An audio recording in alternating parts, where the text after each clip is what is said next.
Otro aspecto importante aquí es la maduración eritrocitaria. En la maduración eritrocitaria vamos a tener la referencia de la vitamina B12 y el ácido fólico. Ya hemos hablado de ellos.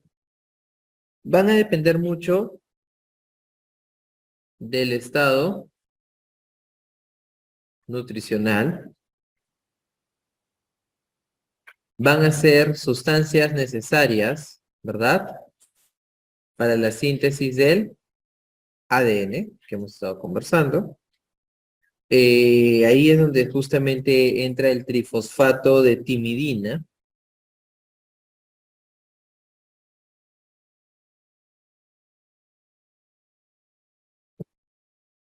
Ahí va a jugar eso. Y la ausencia va a estar relacionado a qué? A que el ADN sea anormal, ¿verdad? O esté reducido. Y en consecuencia no exista una maduración ni división celular. Y eso es lo que les estaba comentando hace un rato. Porque si no hay maduración ni división celular, al final va a repercutir en lo que vendría a ser las células de Noe. Va a existir macrocitosis. ¿Por qué se quedan más grandes los glóbulos rojos? Ustedes saben que los precursores son más grandes, ¿sí o no? Pero ¿qué pasa si hay una replicación o maduración incompleta? Se quedan más grandes de lo que deberían. Por eso hay macrocitosis, no se vayan a olvidar eso. La macrocitosis está justamente relacionado a una replicación ineficaz, inadecuada, no óptima de la serie roja. Eso respecto a las constantes corpusculares, pues, ¿no? Obviamente, respecto a las constantes corpusculares. Tiene un tamaño mayor a lo normal, va a ser ovalado, no va a ser de un disco bicóncavo, ¿verdad? Porque se queda más gordo, una membrana frágil e irregular, y van a poder transportar el oxígeno, sí, pero su vida media va a estar acortada, a la mitad. Eso respecto ahí. ¿Y qué situación clínica vamos a tener aquí? Vamos a tener la anemia perniciosa. Como situación clínica tenemos la anemia perniciosa, donde hay un fallo de la absorción de la vitamina B12 en el tubo digestivo. Recordemos que la vitamina B12 se absorbe ¿en dónde? En el ilion terminal. También es pregunta típica de examen. Se absorbe en el ilion terminal. Una mucosa gástrica atrófica van a repercutir en que se pueda generar una disminución de la absorción. Pero ustedes dirán, ¿pero por qué? Si es en el ilion, ¿qué tiene que ver con el estómago? Porque en el estómago se producen las células parietales un factor que es el factor intrínseco. Ese factor intrínseco, ¿en qué va a ayudar? En que se pueda absorber la vitamina B12, el factor intrínseco. Entonces, la atrofia en la mucosa sí está relacionada. Y bueno, la vitamina B12 luego va a tener un almacenamiento hepático, ¿ok? Se va a liberar según demanda, y el requerimiento diario es de 1 a 3 microgramos por día de vitamina B12. Pero su almacenamiento es hasta 1000 veces más, mucho más a veces. Pero eso es lo que vendría a ser el almacenamiento, el requerimiento y lo que sería el tipo de lugar, ¿no? Que es a nivel hepático, porque ahí es donde se almacena. El ácido fólico está presente en verduras, en frutas, en carnes, en el hígado, y la cocción los destruye. Entonces, ¿qué es lo que te está queriendo decir? Que verduras y frutas, bueno, frutas no se cocinan tal cual, pero las verduras sí, a veces, ¿no? La cocción los destruye. Entonces, si tú quieres a un paciente darle requerimiento de vitamina B9, ácido fólico, tiene que ser, en otras palabras, bien limpias y lavadas, sí, pero no cocinadas, ¿ok? Y el déficit está relacionado al alimento nutricional o también puede ser relacionado a la absorción. La hemoglobina, cuando ya hablamos de los glóbulos rojos, la hemoglobina sabemos que en la morfología que vamos a poder apreciar, siempre encontramos la molécula de hemoglobina y como les dije hace un ratito, la estructura del grupo hemo. La parte de justo cada una de estas 4 cadenas polipeptídicas que están de color azul, de una molécula de hemoglobina, va a tener un grupo hemo, un grupo core. Este grupo hemo va a tener el hierro en estado ferroso. Eso ya lo habíamos visto, ¿verdad? Y este va a estar unido a una protoporfirina 9. Entonces, en hemoglobina nosotros tenemos tres tipos de hemoglobina. La hemoglobina adulta, la hemoglobina fetal y la hemoglobina A2, que es la del adulto, pero es un poco más rara. Y dentro de las globinas sabemos que son 4 cadenas polipeptídicas, 2 cadenas alfa y 2 beta, y en la hemoglobina fetal 2 alfa y 2 gamma. Va a existir un pigmento no proteico anular, que es el hemo, que hemos hablado, ya también les dije, que era 1 por cada 4, ¿verdad? Una cadena polipeptídica por cada 4.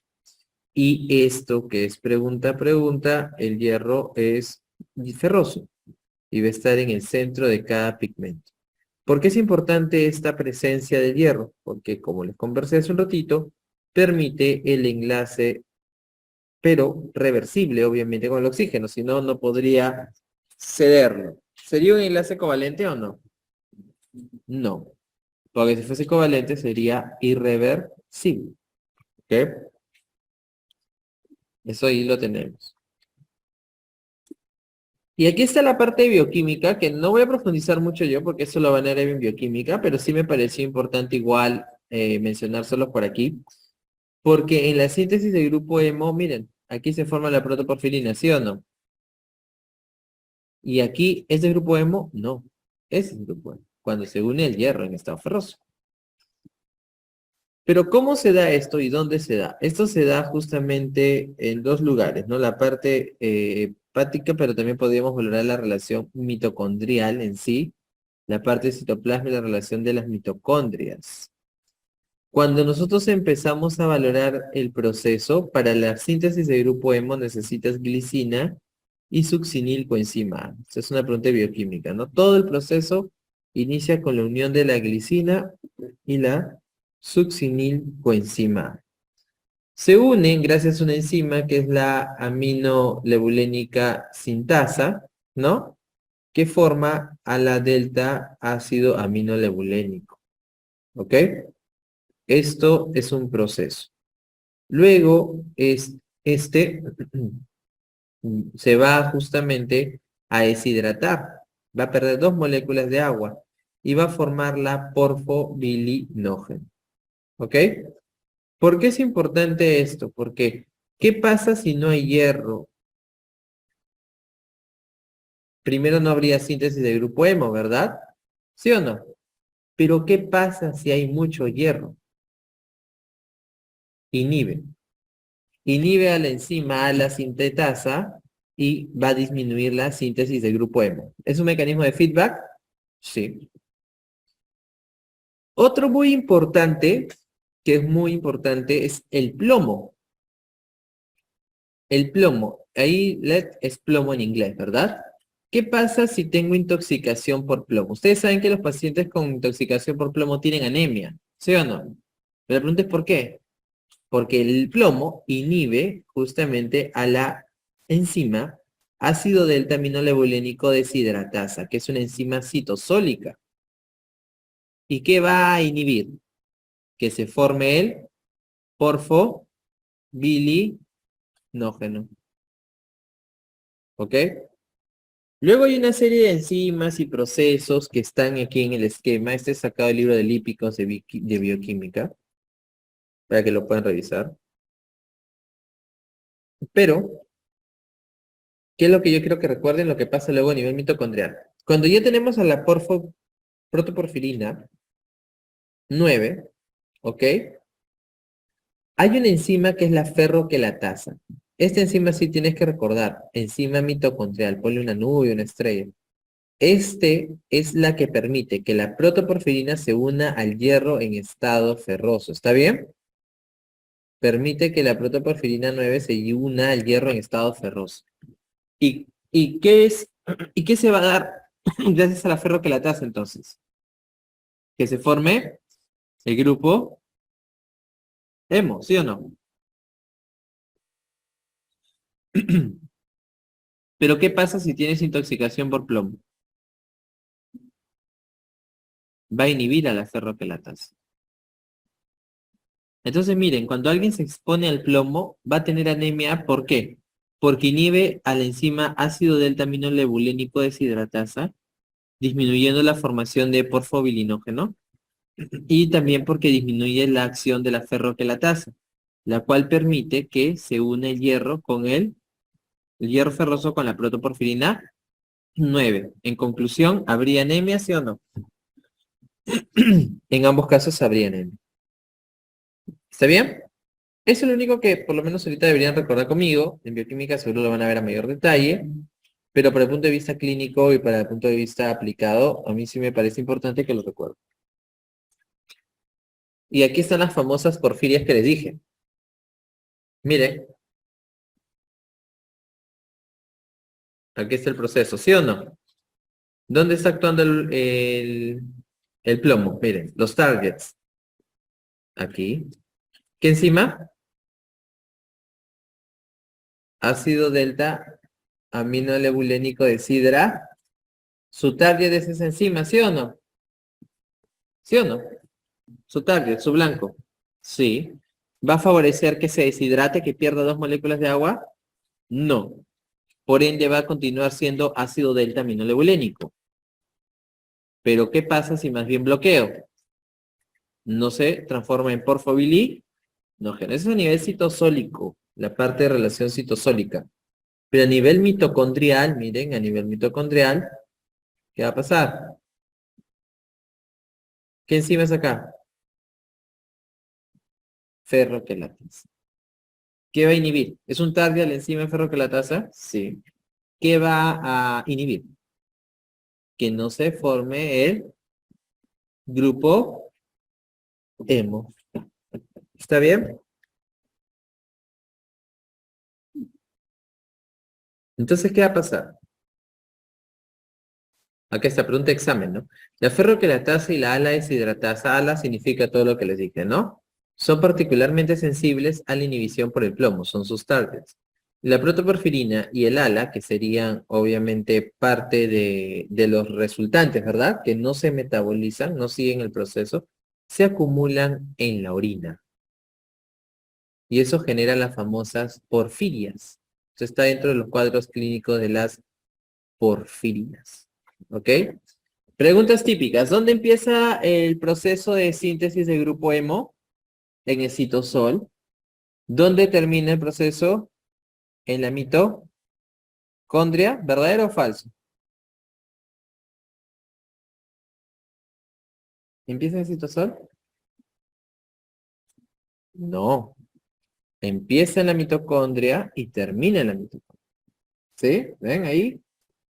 Recuerden. Pero, doctor, ¿pero el citosol sí juega? Claro.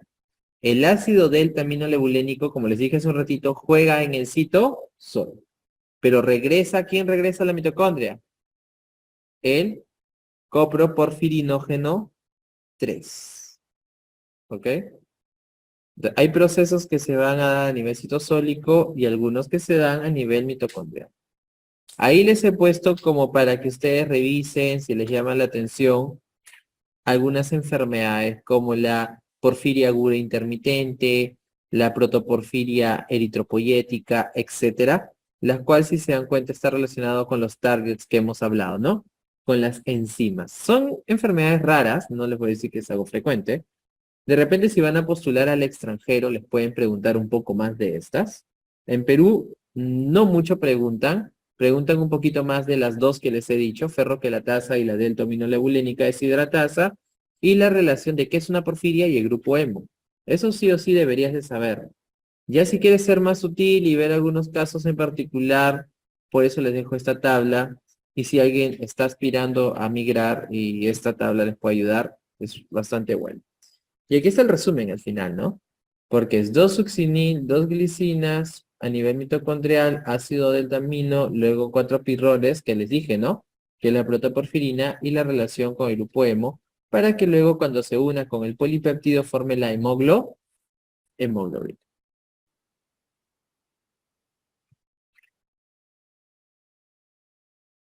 Cuando hablamos entonces, ese es en su formación, los tipos de cadena, ya saben que la más común es la de 2 alfa, 2 beta, ¿no? La del adulto.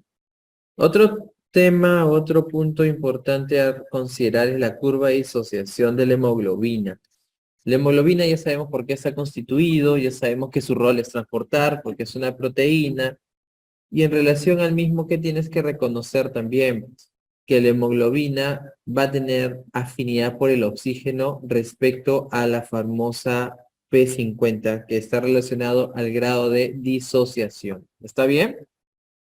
Si yo soy afín a algo, ¿lo doy o no lo doy? Si soy muy afín a algo, no. Si soy menos afín, lo soltaré con mayor facilidad. ¿Está bien? Pero si es que no soy muy afín, lo suelto y viceversa. Este concepto es muy importante. Porque hay factores que contribuyen a que exista mayor o menor afinidad. Cuando la curva se va a la derecha, esta es tu derecha, ¿verdad? Del dibujo, ¿ok? Y esta es la izquierda del dibujo. Cuando la curva se va hacia la derecha, disminuye la afinidad, ¿ok? De la hemoglobina por el oxígeno. Eso es lo que significa. Disminuye la afinidad de la hemoglobina por el oxígeno. En cambio, cuando se va a la izquierda, aumenta la afinidad. No es que sea mejor uno ni otro. Lo ideal es que se ceda respecto a la necesidad, ¿verdad? Que esté en un estado de equilibrio.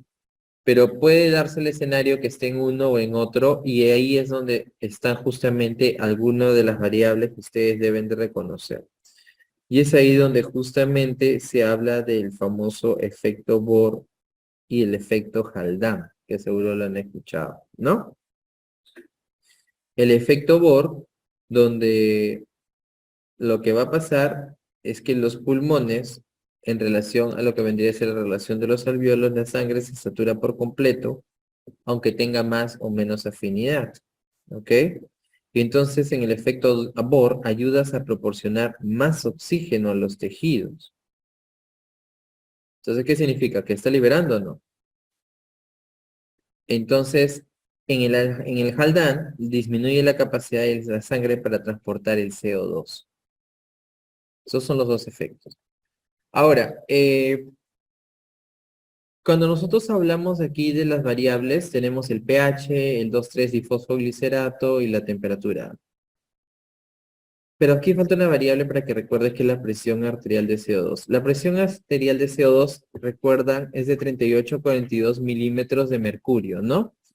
Si yo tengo mayor cantidad de presión arterial de CO2, el CO2 es un ácido. ¿Qué hace un ácido? Cede más iones hidrógeno, ¿verdad? Un ácido cede iones hidrógeno. ¿Qué pasa si hay más CO2? Cedo más iones, ¿y qué va a pasar con el pH? Disminuye. Ahí está la relación de por qué el pH ha disminuido aquí. Porque la presión arterial de CO2 ha aumentado. ¿Por qué puedo, valorar, observar que aumenta el CO2? Porque el paciente retiene CO2. Un paciente que retiene CO2 es un paciente que hipoventila o un paciente que hiperventila. Hipoventila. Retengo porque respiro más lento, hipoventilo. En cambio, un paciente que hiperventila, ¿qué va a pasar? Barre con el CO2, ¿sí o no? ¿Ustedes habrán visto algún paciente en la emergencia, una crisis de ansiedad, que está llorando y llorando, ¿verdad? Sobre todo en la crisis de ansiedad. ¿Y qué va a pasar? Que barres con el CO2, ¿no? Barres con el CO2, barres con el CO2. ¿Y qué pasa? Elimina el CO2. Y recuerden que la relación de CO2 lo van a ver en Neumo, está relacionado como estímulo para que te pueda dar una nueva inspiración, ¿sí o no? Por eso compromete y el paciente puede perder la conciencia. Entonces, ¿qué pasa si disminuye el CO2? El pH aumenta y esto va a generar un estado de alcalemia, ¿ok? Alcalemia. Eso es lo que va a pasar ahí. Y eso es lo que vamos a poder observar. La curva se va hacia la izquierda. Pero ¿qué pasa si hay alcalemia? ¿El oxígeno va a poder darse a los tejidos? No, porque acá dice, menor suministro, aumenta la afinidad. Esto a veces genera confusión, porque dice aumenta la afinidad.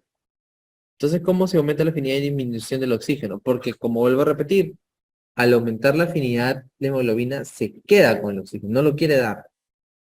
¿Y qué va a pasar?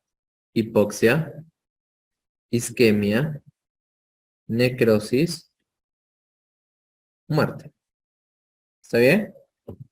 Hipoxia, isquemia, necrosis, muerte. Eso es lo que va a pasar. Es lo que va a suceder. ¿Está claro ahí? Ese concepto muy importante. Muy importante.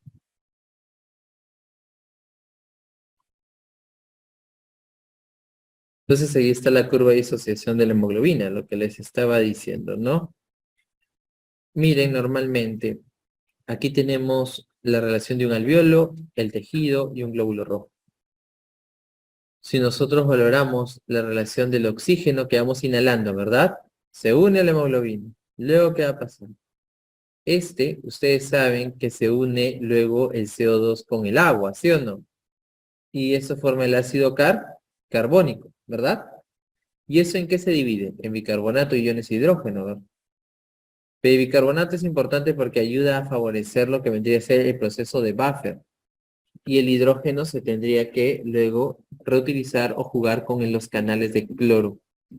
Pero el CO2 y el oxígeno constantemente van a estar ingresando y saliendo porque ahí está el proceso de inhalación y de exhalación respectivamente, ¿no? Inhalas y exhalas respectivamente. Entonces aquí tenemos el efecto Bohr y el efecto Haldane. El efecto Bohr, los músculos van a recibir más oxígeno de la sangre que el que recibe en reposo. ¿Por qué? Porque van a estar incluidos justamente respecto a la necesidad. ¿Ok? La necesidad. Por eso en el dibujo vemos el tejido CO2 sistémico y cómo este lo reemplaza, ¿no? En cambio, en el efecto Haldane vemos cómo sucede lo opuesto, ya que la oxigenación de la hemoglobina disminuye la capacidad para transportar, ¿qué cosa? CO2, ¿no? Por eso que en el dibujito lo ven que está hacia afuera, porque disminuye la capacidad para transportar CO2. Entonces, en el efecto Haldane, ¿qué vamos a observar? Que en los tejidos y en los pulmones, el efecto va a funcionar porque la sangre nunca está saturada ¿de qué cosa? De de CO2. Pero eso, ¿qué va a propiciar? ¿Qué va a suceder? Que el pH se torne alcalino. ¿Y qué va a pasar al final? Que la afinidad aumente o disminuye. Aumenta. Entonces tampoco es bueno, ¿no? Muy bien. Otro concepto importante aquí en relación al ciclo vital de los glóbulos rojos, que es de 120 días, ya habíamos conversado, es la parte de la degradación del grupo hemo, porque al final este grupo hemo se tiene que degradar, ¿verdad? Y va a formar la famosa bilirrubina que habíamos conversado, ¿no? Eso va a dar en los macrófagos. Entonces, ¿dónde empieza el dibujito? En este esquema de la derecha. Tenemos aquí un glóbulo rojo que no sé si se ve bien por esto de aquí. Vamos a ver. Eso acá. Tenemos el dibujo aquí, el eritrocito que se está destruyendo. ¿Dónde empieza todo esto? En el macrófago. Las globinas se reciclan porque es proteico, pero el grupo hemo va a dar inicio al proceso de degradación. El grupo hemo va a favorecer todo lo que nosotros conocemos. Pero, ¿cómo se da? Por una serie de pasos. Primero la hemo, gracias a la hemoxigenasa, se va a transformar en biliverdina. La biliverdina es un pigmento de color verde. Por eso se llama así. Por eso está de color verde también. ¿Ok? Es un sustrato que se va a obtener a partir de la degradación del grupo hemo. ¿Verdadero o falso? Verdadero. Es el primero y es gracias a que enzima a la hemooxigenasa. Luego esta biliverdina se va a transformar en bilirrubina. Gracias a la biliverdina reductasa. Estas son preguntas tipo, ¿no? Gracias a la biliverdina reductasa. Segunda enzima. Pero esta bilirrubina tiene una característica que se denomina no conjugada o también llamada indirecta. Así se le llama. No conjugada o indirecta. Entonces, ¿esto está sucediendo en dónde? En el macrófago. Luego esto tiene que ir al hígado para seguir su proceso. Entonces, pasa la sangre y llega a su Uber. ¿Qué es el Uber? ¿Qué lo va a recoger? ¿El hígado? ¿El hígado se mueve? No. La albúmina, ¿verdad? La albúmina va a ser su Uber. La albúmina va y lo recoge. Y se forma el complejo de albúmina bilirrubina. Se forma ese complejo. ¿Y luego qué va a pasar? La bilirrubina va a ingresar al hígado y ahí se va a dar el proceso de conjugación. Ahí la bilirrubina indirecta se torna directa. Y esto se da gracias a una enzima que es la UDP-glucorinil transferasa. ¿Ok? La UDP-glucorinil transferasa. La bilirrubina glucorinil transferasa. Y de esa manera sigue el proceso para que forma el urobilinógeno y al final vaya a pasar parte de la bilis. Esa es la esencia aquí. Y es por eso que en las patologías ustedes pueden tener un paciente con ictericia cuando sobrepasa los valores de hiperbilirrubinemia, y ustedes han escuchado que hay hiperbilirrubinemia, predominio directo y a predominio indirecto. Por ejemplo, las anemias hemolíticas son a predominio indirecto, porque todo está sucediendo antes de la conjugación. Pero hay enfermedades, por ejemplo, la enfermedad de Crigel-Najjar, la enfermedad de Davin-Johnson, donde el problema está relacionado a las enzimas del hígado y no se conjugan, ¿me entienden? Pero el problema está relacionado un poquito más abajo. Entonces, eso para que lo tengan ahí mapeado. Entonces, en este esquema, que también es del libro de lípicos, pero de fármaco, ahí pueden observar cómo un glóbulo rojo viejito se va a destruir, va a macrófago, bilirrubina indirecta, luego va lo que vendría a ser el hígado, se conjuga, glucorinidroferasa, y luego esto va a ir a la bilis, o va a poder favorecer, y favorecer sobre todo, por una parte con el urobilinógeno, una parte que se va a reabsorber, pero otra parte que va a contribuir a darle el color a la orina, ¿ok? El color de la orina se lo debemos al urobilinógeno. Y la otra es la estercobilina, que está justamente relacionado gracias a la presencia de las bacterias, que va a favorecer a dar, ¿qué cosa? El color a las heces, ¿ok?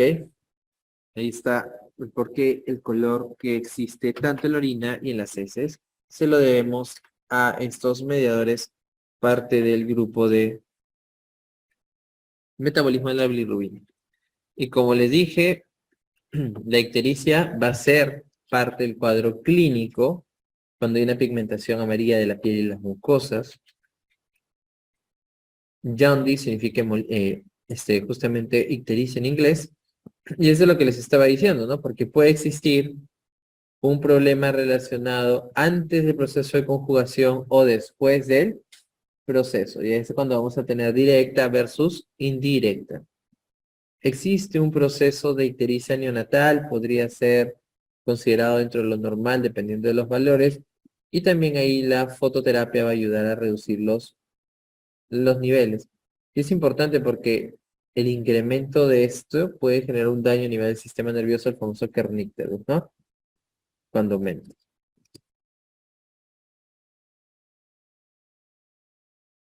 Respecto al recuento de reticulocitos, ya habíamos hablado que es necesario, ¿para qué?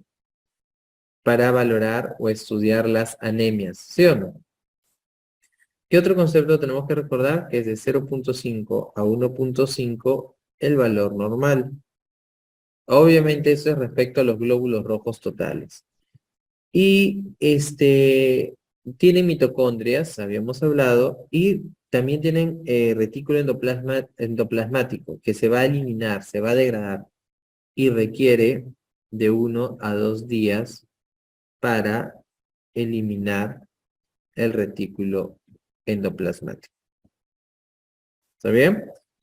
Respecto a los valores bajos, nosotros sabemos que puede ser por disminución de la EPO es la eritropoyetina, o incapacidad de la médula ósea para responder a la EPO. ¿Sí o no? Pues es decir, puedo tener eritropoyetina también, pero ¿qué pasa si no responde la médula ósea? Y niveles altos es baja respuesta medular ante las pérdidas. Puede ser una buena respuesta a la terapia con hierro también. ¿Ok? Pero generalmente es la respuesta indebida. Y ahí es cuando entramos a tallar justamente a otro cuadro, que son los constantes corpusculares.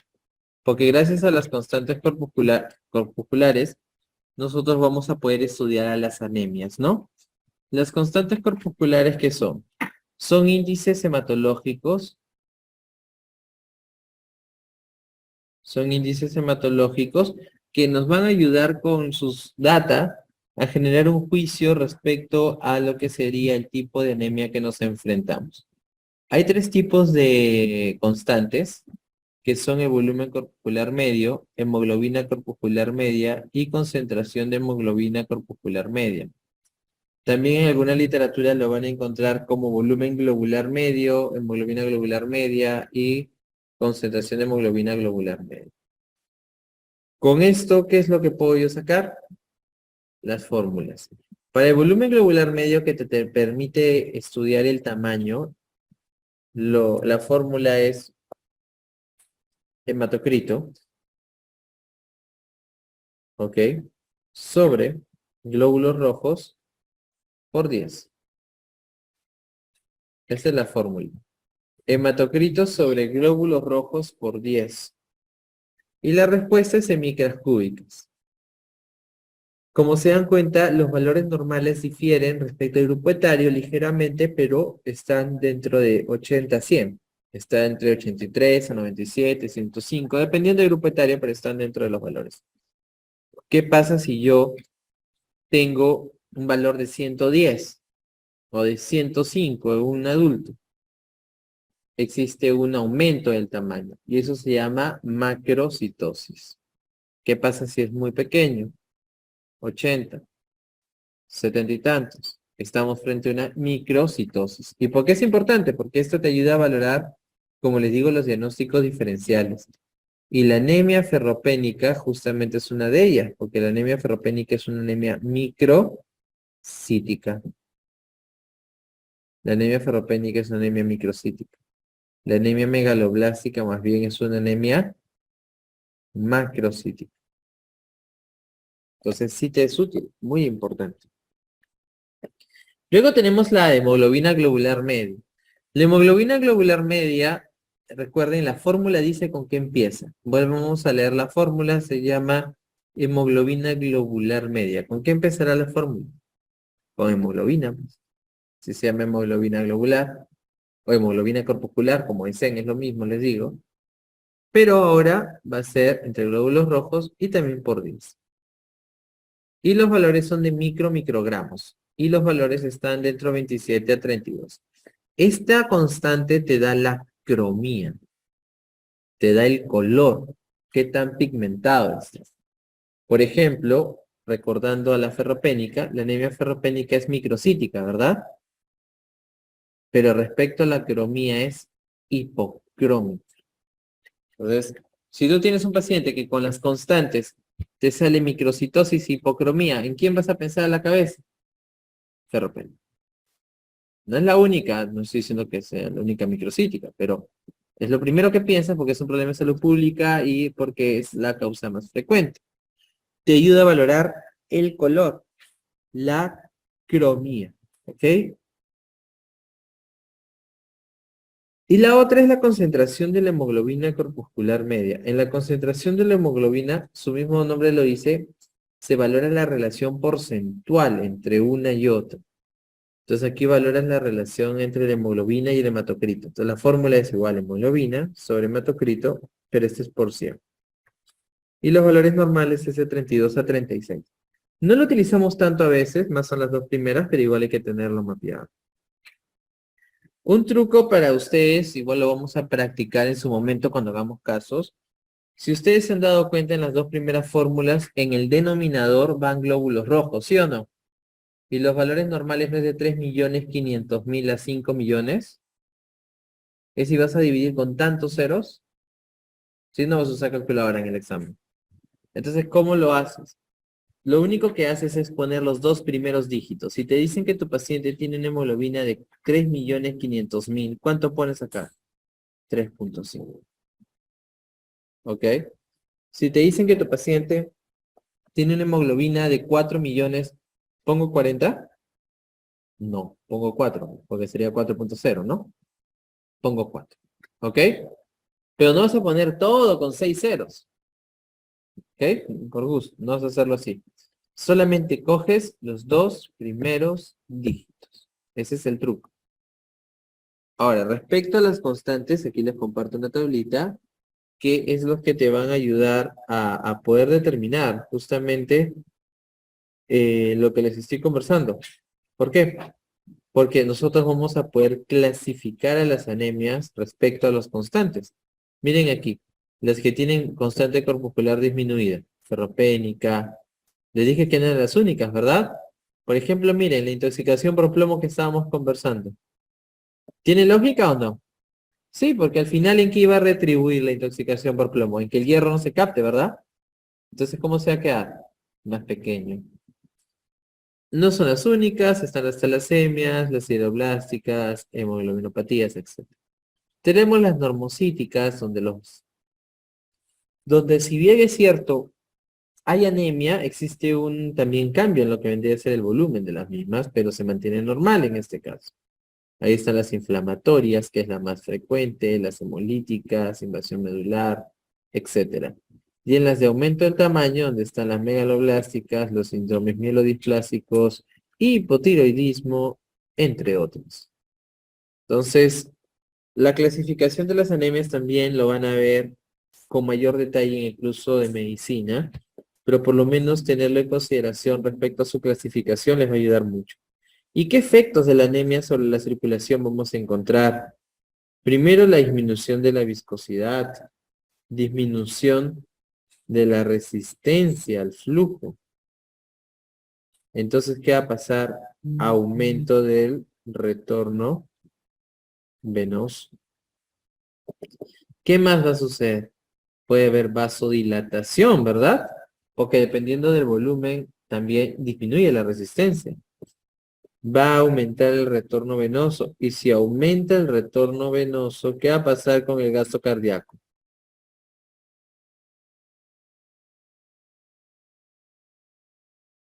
Aumenta, ¿sí o no? Aumenta el retorno venoso, aumenta el gasto cardíaco. Y si aumenta el gasto cardíaco, ¿qué va a pasar con el inotropismo? Aumenta. Aumenta el inotropismo, aumenta la fuerza de contracción del corazón, ¿no? ¿Y por qué sucede todo esto? Porque quiere compensar la hipoxia tisular. ¿Qué sistema estaría favoreciendo esta acción? ¿El sistema nervioso autónomo simpático o parasimpático? Simpático.